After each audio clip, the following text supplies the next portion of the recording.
नमस्कार, आप देख रहे हो होम टीवी भारत। आज मध्य प्रदेश के मुख्यमंत्री डॉक्टर मोहन यादव की अध्यक्षता में मंत्रालय में मंत्रिपरिषद की महत्वपूर्ण बैठक हुई, जिसकी शुरुआत वंदे मातरम गान से हुई।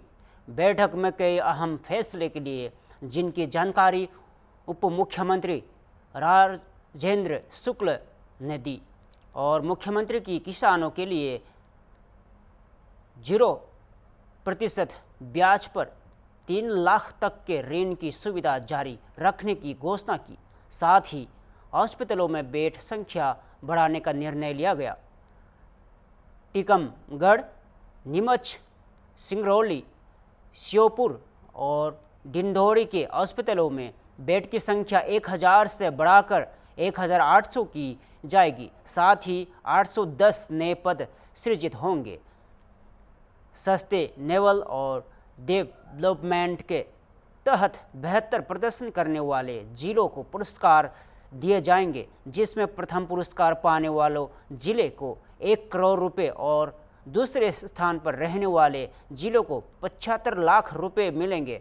सागर जिले में एक नया सिविल जज न्यायालय स्थापित करने की भी स्वीकृति मिली है, जिसमें 1 से 3 नवंबर तक भोपाल में मध्य प्रदेश के स्थापना दिवस का एक राज्य स्तरीय समारोह मनाया जाएगा। किसानों के लिए पंजीयन की प्रक्रिया जारी है। अब तक 9.36 लाख सोयाबीन उत्पादक किसानों की ने पंजीयन कराया है और 24 अक्टूबर 2025 से 15 जनवरी 2026 तक वे अपनी फसल बेच सकेंगे। उज्जैन के श्री महाकाल लोक में अब बेसन के लड्डू के साथ साथ श्री अन्न से निर्मित लड्डू भी उपलब्ध होंगे, जो त्योहारों को और भी खास बनाएंगे। अगली किस्त में प्रदेश की सभी लाडली बहनों को 1500 रुपये दिए जाएंगे। श्री महाकाल लोक का खुद का बैंड भी तैयार किया गया है, जो मंदिर परिसर में रोज बजाया जाएगा। हो रहा है, बल्कि किसानों की लागत मूल्य कम हो, इसके लिए 0% ब्याज पर ऋण भी दिया जा रहा है। उसी कड़ी में आज उस योजना को निरंतर बनाए जाने का निर्णय लिया गया है, जिसके तहत 3 लाख रुपए तक का लोन दिया जाता है। वर्तमान वर्ष में 23,000 करोड़ रुपए वितरण का लक्ष्य रखा गया है और 0% ब्याज पर ऋण देना जारी रहेगा।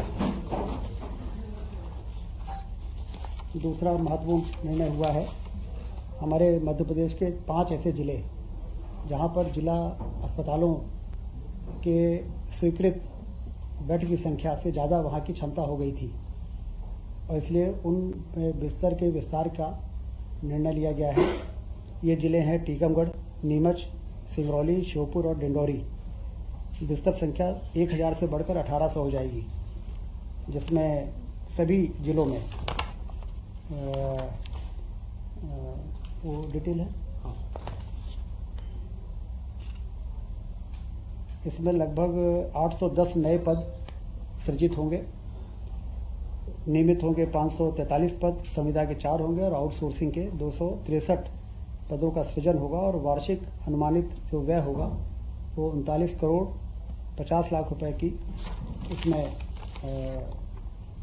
शासन अतिरिक्त रूप से व्यय करेगा। ये जो 5 जिलों की सीटें बढ़ी हैं, उसमें टीकमगढ़ अभी 300 बिस्तर का अस्पताल है, जो 500 बिस्तर का हो जाएगा। जिला चिकित्सालय नीमच 200 बेड का है, अभी वो 400 बेड का हो जाएगा। जिला चिकित्सालय सिंगरौली 200 का है, वो 400 हो जाएगा। श्योपुर 200 है, वो 300 हो जाएगा। और डिंडोरी भी 100 बेड का है, वो 200 बेड हो जाएगा। इससे इन आदिवासी बाहुल्य इलाकों में काफ़ी स्वास्थ्य सुविधाओं के विस्तार में काफ़ी एक महत्वपूर्ण निर्णय हुआ है। सतत विकास लक्ष्य सस्टेनेबल डेवलपमेंट गोल जो तय हुए हैं, उसमें जैसा कि हम सब जानते हैं कि संयुक्त राष्ट्र द्वारा निर्धारित जो लक्ष्य हैं उसकी प्राप्ति के लिए सभी को 2030 तक इन लक्ष्यों को प्राप्त करने में मध्य प्रदेश अग्रणी राज्य रहे, इसके लिए आज इसका मूल्यांकन और ऑनलाइन डैशबोर्ड का रखरखाव, डैशबोर्ड आधारित रैंकिंग अनुसार उत्कृष्ट जिलों को पुरस्कृत किया जाएगा। प्रथम जिले को 1 करोड़, द्वितीय जिले को 75 लाख रुपए का पुरस्कार दिया जाएगा। प्रशिक्षण और कार्यशाला के माध्यम से सुधार भी किया जाएगा। इस योजना पर 19.10 करोड़, 3.82 करोड़ प्रति वर्ष का अनुमानित व्यय होगा, जिसका कैबिनेट ने अनुमोदन किया है। और जैसा कि आप जानते हैं, हम सब जानते हैं कि शिक्षा, स्वास्थ्य, रोजगार, स्वच्छ ऊर्जा, लैंगिक समानता और सतत वृद्धि, ये वो लक्ष्य हैं जिनकी प्राप्ति के लिए सभी राज्य इस पे काम कर रहे हैं और मध्य प्रदेश में बेहतर राज्य के रूप में उभर कर सामने आए। इसके लिए आवश्यक जो कदम है वो उठाए जाएंगे। सागर जिले में मालथौन में एक सिविल जज न्यायालय की स्थापना की स्वीकृति हुई है। कुल 7 नवीन पदों के सृजन की इसमें स्वीकृति मिली है और एक नया न्यायालय का खंड सागर जिले के मालथौन में, जिसकी लंबे समय से मांग रही है, वो स्थापित होने का मार्ग प्रशस्त हुआ है। कुल मिला के यही मंत्रिमंडल के महत्वपूर्ण निर्णय थे जो आज मुख्यमंत्री योगी आदित्यनाथ से लखनऊ में आईजी जीआरपी लखनऊ राजेश मोडक ने शिष्टाचार भेंट की। राजेश मोडक, जो 2003 बैच के आईपीएस अधिकारी है, ने इस अवसर पर जीआरपी के कामकाज और सुरक्षा से जुड़े महत्वपूर्ण मुद्दों पर मुख्यमंत्री से चर्चा की और इसी दौरान आईएस मधुसूदन हलगी और जिलाधिकारी जनपद कौशाम्बी ने भी मुख्यमंत्री योगी आदित्यनाथ से शिष्टाचार भेंट की। इस मुलाकात में उन्होंने कौशाम्बी जिले के विकास कार्यों सहित अन्य अहम विषय पर विस्तार से चर्चा की। मुख्यमंत्री को कौशाम्बी के प्रसिद्ध मां शीतलता का कड़ा धाम मंदिर, जो 51 शक्तिपीठों से एक है, और की एक सुंदर चित्र भी भेंट किए गए और यहाँ मुलाकात लखनऊ में हुई और दोनों जिला अधिकारियों ने मुख्यमंत्री को अपने अपने क्षेत्र की प्रगति और चुनौतियों से अवगत कराया।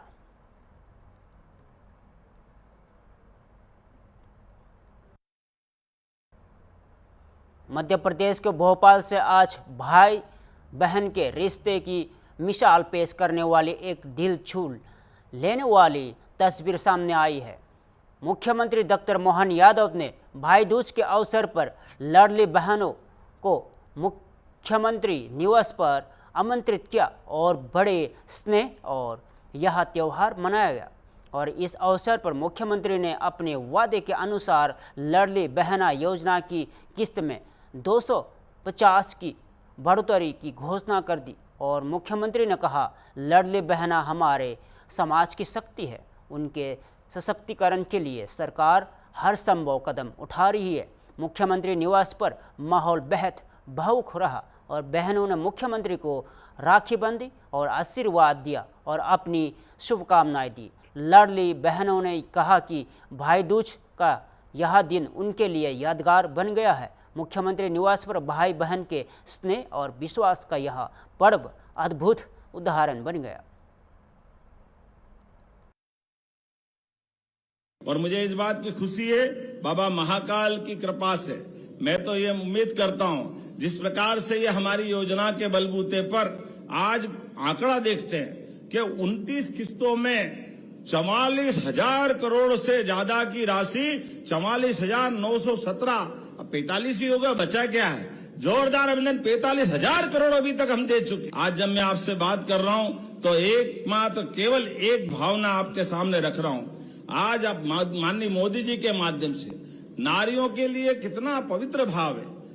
आज उनने अपने मकान की बात करते हुए गरीब से गरीब आदमी बहनों के लिए, झुग्गी झोपड़ी वाली बहनें हो, गांव में रहने वाली बहनें हो, प्रधानमंत्री आवास के माध्यम से घर के अंदर शौचालय, घर के अंदर गैस का चूल्हा, अनाज की व्यवस्था कोई कितना करता है, और वो व्यक्ति जिनका खुद का कोई घर नहीं है, केवल समाज के लिए जी रहे। जोरदार अभिनंदन मोदी जी के लिए।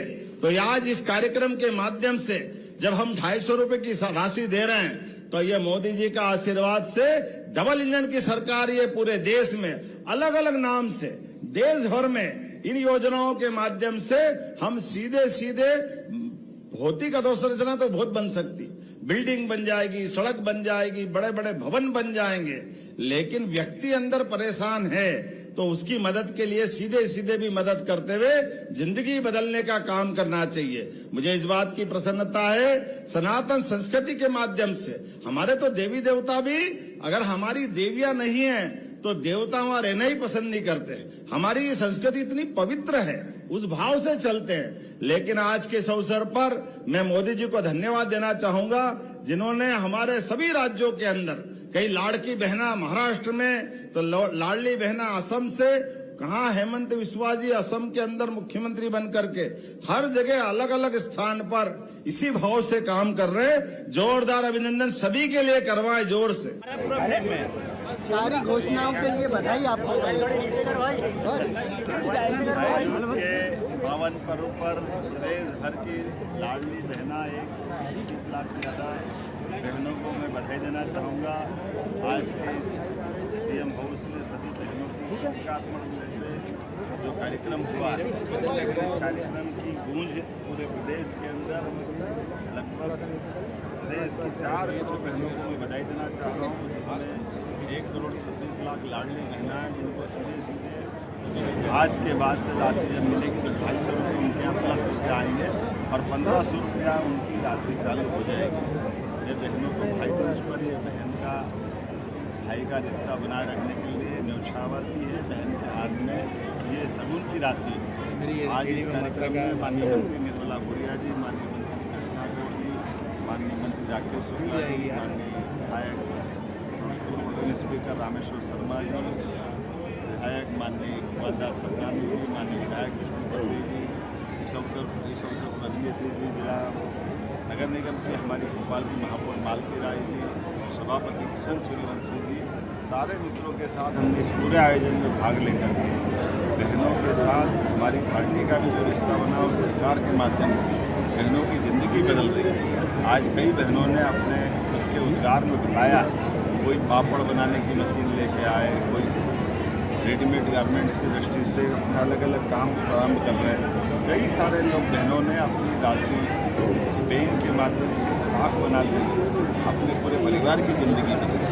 सच में ये योजना सामाजिक खासकर जीवन बदलाव के लिए परिवार की स्थिति बदलने में बड़ी महत्वपूर्ण भूमिका अदा कर रही है। बैंकों को सीधे सीधे महिलाओं से जोड़ करके हमारे कभी वो बहनों के बारे में बोलती है कि बहनें दारू बहुत पीती हैं, कभी वो बहनों के बारे में दूसरे ओछे और छोटे और भद्दे कमेंट्स करते हैं। हमारी ड्यूटी है कि हिंदुस्तान की जो आधी आबादी है और जो हमारी संस्कृति में पूज्य है और वंदनीय है, जिसे हमने लक्ष्मी के रूप में, दुर्गा के रूप में, सरस्वती के रूप में और 9 देवियों के रूप में पूजा है, उस बहन के हाथों में सशक्त रहे, वो बहन के हाथ में लक्ष्मी भी रहे, उस बहन के हाथ में विद्या भी रहे और दुश्मनों का वध करने के लिए उस बहन के हाथ में तलवार भी रहे, तो वो दुर्गा बनकर रहे। इसलिए भारत सरकार, माननीय मोदी जी और माननीय मुख्यमंत्री डॉक्टर मोहन यादव जी निरंतर ये प्रयत्न कर रहे हैं कि हमारी बहनें अब आसमान की जो ऊंचाइयां छू रही हैं, हमारी बहनें अब तेजस्वी चला रही हैं, हमारी बहनें जब युद्ध भी लड़ रही हैं और पहले दुर्गावती के रूप में युद्ध जीता, आज भी हमने ऑपरेशन सिंदूर में बहनों के ताकत के बल पर युद्ध जीता। बिहार से एक बड़ी खबर आई है जिसमें जो चेहरे की बात हो रही थी कि महागठबंधन का फेस कौन होगा मुख्यमंत्री का, तेजस्वी यादव एक दूसरे का गला पकड़कर, एक दूसरे को दबाव देकर एक दूसरे की घोषणाएं करा रहे हैं। ये गठबंधन की घोषणा है, जनता की घोषणा तो नरेंद्र मोदी जी और नीतीश कुमार है। लखनऊ से खबर है, पूर्व विधायक इरफान सोलंकी ने दिवाली के मौके पर समाजवादी पार्टी कार्यालय पहुंचकर सपा अध्यक्ष अखिलेश यादव से मुलाकात की। इस दौरान उन्होंने अपनी परिवार संग अखिलेश यादव को त्यौहार की शुभकामनाएं दी और इरफान सोलंकी ने कहा कि पिछले 3 साल की लड़ाई में अखिलेश यादव ने हर कदम पर उनका साथ दिया है। उन्होंने सभी से अपील की है कि उनके ऊपर लगे मुकदमों का जल्द ख़त्म करने के लिए दुआ करें। सोलंकी ने कहा कि पीडीए को कोई रोक नहीं सकता और वे सब मिलकर समाजवादी पार्टी को और मजबूत बनाएंगे। का शुक्रिया अदा करता हूँ। साथ में समाजवादी पार्टी एक एक कार्यकर्ता का जिन्होंने हमारे उपचुनाव में मेहनत करी, सीसामऊ की जनता का जिन्होंने मेरे ऊपर पुनः विश्वास करते हुए विधायक बनाया हमारी बेगम को, आज मैं यहाँ मौजूद हूँ। 2027 चुनाव को लेकर क्या कुछ जिम्मेदारियां वगैरह? बिल्कुल है। पहले अल्लाह से दुआ करिए, आप भी दुआ करिए कि जो मेरे ऊपर मुकदमे चल रहे हैं, जो मेरे ऊपर सजा लगी, उस अल्लाह ताला उस पर इस्ते लगा दे। फिर इंशाल्लाह जैसा राष्ट्रीय अध्यक्ष जी आदेश करेंगे वैसा अखिलेश जी ने होगा। हर बार प्रेस कॉन्फ्रेंस में कहा है कि जितने भी झूठे मुकदमे लगाए गए हैं सरकार के द्वारा वो सब सरकार बनने के बाद हटा दिए जाएंगे। इंशाल्लाह आप जल्दी मेहनत करिए कि सरकार बने और ये मुकदमे मेरे खत्म हो, मेरे नहीं हमारे सब सारे साथियों के भी। पीडीए को लेकर जो है अखिलेश यादव लगातार आगे बढ़े, क्या लगता है 27 में क्या है भाई? आप देखिए ना लोकसभा में क्या हुआ। पीडीए जिंदाबाद था, जिंदाबाद है और जिंदाबाद रहेगा। आज सुबह मुरादाबाद के दिल्ली लखनऊ नेशनल हाईवे पर एक भयानक सड़क हादसे की खबर सामने आई है। थाना मुंडा पंडे क्षेत्र के पास राइस मिल के समीप तेज रफ्तार BMW कार ने आगे चल रही स्कॉर्पियो को जोरदार टक्कर मार दी। टक्कर इतने भयंकर थी कि दोनों वाहन हवा में घूमते हुए सड़क किनारे खाई में जा गिरे। हादसे में BMW चालक समेत स्कॉर्पियो सवार 2 लोग गंभीर रूप से घायल हो गए और स्थानीय लोग की मदद से पुलिस ने तुरंत घायलों को बाहर निकाला और पास से निजी हॉस्पिटल में भर्ती कराया गया।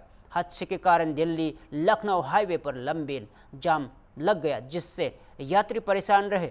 पुलिस ने क्रेन की मदद से वाहनों को खाई से बाहर निकाला और ट्रैफिक को एक लेन से डाइवर्ट कर जाम खुलवाया और फिलहाल दोनों वाहनों को कब्जे में लेकर जांच शुरू कर दी गई है। और यह अच्छा एक बार फिर सवाल उठाता है कि हाईवे पर तेज रफ्तार कब तक लोगों की जिंदगी से खिलवाड़ करती रहेगी।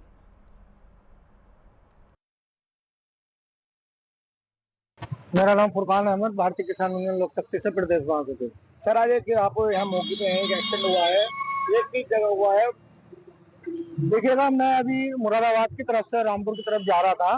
मैंने जब देखा कि भीड़ लगी हुई है तो एक BMW और एक स्कॉर्पियो है, जो कि BMW ने पीछे से उसको टक्कर मारी है स्कॉर्पियो को, वो दूर जाकर के गिरी है और हल्की फुल्की चोटें भी आई हैं लोगों को, क्योंकि बड़ी गाड़ियां थी तो इसलिए किसी की जान नहीं गई है। इसमें बहुत बड़ा हादसा था ये। इसमें जो है मौके पर लोकल थाने की पुलिस आ गई है और जाम की स्थिति जो है वो सामान्य है, वो खुलवा दी गई है और आगे की जो इन लोगों की कार्रवाई है वो पुलिस द्वारा की जाएगी। किस जगह हुआ है एक्सीडेंट? ये टोल से पहले और राणा मिल के आसपास में हुआ है, लखनऊ हाईवे पे। अच्छा, किधर से गाड़ियां आ रही थी, किस साइड जा रही थी? ये दोनों गाड़ियां दिल्ली रोड की तरफ से आ रही थी, दिल्ली की तरफ से, और रामपुर की तरफ जा रही थी। पीछे से एक BMW आई और उसने स्कॉर्पियो में जोरदार टक्कर मार दी। कितने लोग घायल होंगे इसमें अभी मुझे इस बारे में जानकारी नहीं है। बाकी जो मौके पे 5-6 लोग हैं बैठे हुए, और जो कुछ लोगों को मैंने सुनने में ये आया है कि कुछ लोग अस्पताल में भी NH द्वारा भर्ती कराए गए हैं।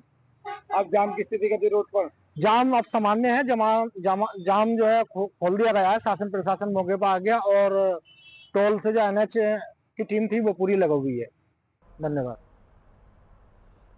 उत्तर प्रदेश के मेरठ सरधाना क्षेत्र के कालिंदी गांव में बुधवार देर रात चुनावी रंजिश के चलते जमकर फायरिंग हुई। ग्रामीणों को पहले लगा कि अति शाबाशी हो रही है, लेकिन कुछ ही देर बाद गोलियों की आवाज़ से गांव दहल उठा। मामला प्रधान कविता के पति नितिन और धीरेन्द्र के फौजी पक्ष के बीच पुरानी चुनावी रंजिश का बताया जा रहा है और एक दिन पहले भी दोनों पक्षों के बीच विवाद हुआ था, जो बुधवार रात फायरिंग में बदल गया। घटना के बाद पुलिस ने तुरंत कार्रवाई करते हुए करीब 25 लोगों को हिरासत में लिया है और 2 मुकदमे दर्ज किए गए हैं। पुलिस ने घटनास्थल से कई खोखे और असलहे और बरामद किए गए, जिनमें कुछ लाइसेंसी भी है और एसएसपी विपिन टोडा ने बताया कि मामले की गहन जांच की जा रही है और यदि कोई असहला और फायरिंग में इस्तेमाल हुआ तो उसका लाइसेंस रद्द किया जाएगा। यह घटना चुनावी हिंसा की गंभीरता को दर्शाती है और पुलिस पूरे मामले की जांच कर रही है। थाना सरधना में ग्राम कालिंदी में कल रात्रि में पुलिस को सूचना मिली कि दो पक्षों में झगड़ा हुआ, जिसमें कि शिकायतकर्ता ने फायरिंग की भी सूचना दी थी। इस पर पुलिस वरिष्ठ अधिकारियों के साथ मौके पर पहुंची, पूरे गांव की घेराबंदी कर इस पूरे प्रकरण में दोनों पक्षों की तरफ से 2 मुकदमे दर्ज हुए हैं गंभीर धाराओं में। साथ ही घेराबंदी कर इसमें 25 लोगों को गिरफ्तार किया गया है, जिसमें कि 4 असलाह और 3 वाहन भी पुलिस ने बरामद किए हैं। इसमें जो असलाह बरामद हुए हैं इसमें लाइसेंसी असलाह भी हैं, जिनके की घटना में प्रयुक्त होने के लिए लैब में जांच के लिए भेजा जाएगा और सत्यता पाए जाने पर इनका लाइसेंस निरस्त करवाया जाएगा। साथ ही में जो अभियुक्त हैं इनका आपराधिक इतिहास चेक कर इसमें अग्रिम विधिक कार्रवाई की जा रही है और इन सभी को माननीय न्यायालय के समक्ष प्रस्तुत कर जेल भेजा जा रहा है। फिलहाल के लिए इतना ही। ऐसा ही ताज़ा खबरों के लिए देखते रहे होम टीवी भारत।